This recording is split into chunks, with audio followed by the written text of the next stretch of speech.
আসসালামু আলাইকুম। সবাই কেমন আছেন? আশা করি সবাই ভালো আছেন। আমিও আল্লাহ তাআলার রহমতে আপনাদের দোয়ায় ভালো আছি।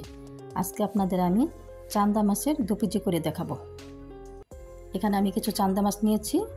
এখন মাছগুলিকে আমি মাঝখান দিয়ে কেটে নিব। বড়গুলি কেটে নিব আর ছোটোগুলি এমন আস্তেই থাকবে। তো খুব ভালো করে ধুয়ে নেব মাছগুলি। এখন মাছগুলি আমি ঝরিয়ে রেখেছি ধুয়ে। এখন একটি বড় পাটি নিয়েছি, দিয়ে দেব 1 কাপ পেঁয়াজ কুচি, 4-5টা কাঁচামরিচ মাঝখান দিয়ে চিড়ে দিয়েছি, স্বাদ মতো লবণ।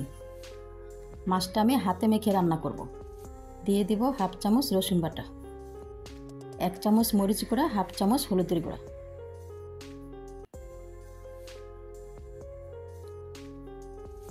খুব ভালো করে মেখে নিতে হবে।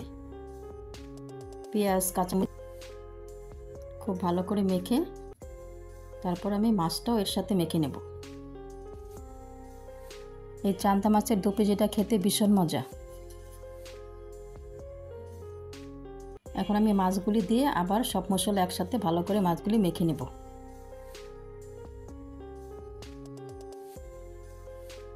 দেখতে পাচ্ছেন মাছগুলি আমি এভাবে মাঝখান দিয়ে কেটে নিয়েছি।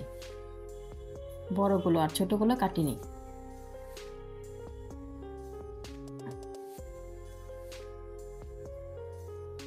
এখন চুলাতে কড়াই বসিয়ে 1/3 কাপ সয়াবিন তেল দিয়ে দিব।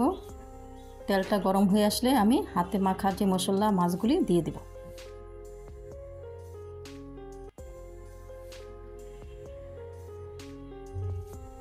এই চান্দা মাছের 2 কেজি থাকলে আপনার আর কিছু প্রয়োজন হবে না। এটা দিয়ে পেট ভরে ভাত খেতে পারবেন। তরকারিটা আপনার রান্না করে খেয়ে দেখবেন, ভীষণ মজা। এখন আমি সব একসাথে নেড়ে দেব। এই তরকারিতে কোনো পানি লাগবে না। ওই যে মশলাটা মেখেছিলাম পেলাটা, ওইটা ধোয়া যে একটু হাত দিয়ে পানি রেখেছিলাম মশলার, ওই পানিটাই শুধু আমি দিব।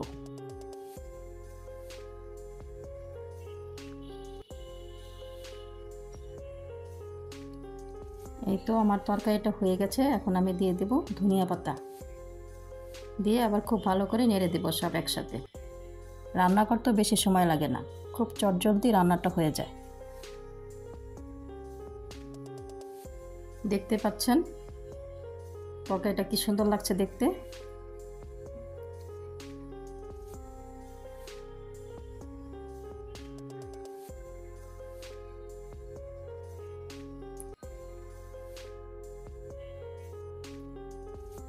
এখন দিয়ে দেব আমি 2টা লেবু পাতা ছিঁড়ে দিয়ে দেব। এতে করে তরকারির স্বাদটা দ্বিগুণ বেড়ে যাবে। লেবু পাতাটা অবশ্যই দিবেন, তাহলে খেতে ভীষণ মজা হয় আর খুব সুন্দর একটা গ্রান আসে। এই তো আমার চান্দা মাছের 2 কেজি হয়ে গেছে। আমার ভিডিওটা যদি ভালো লাগে আমার চ্যানেলটা সাবস্ক্রাইব করবেন, পাশে থাকা বেল আইকনটি ক্লিক করে রাখবেন। ধন্যবাদ সবাইকে এতক্ষণ পাশে থাকার জন্য।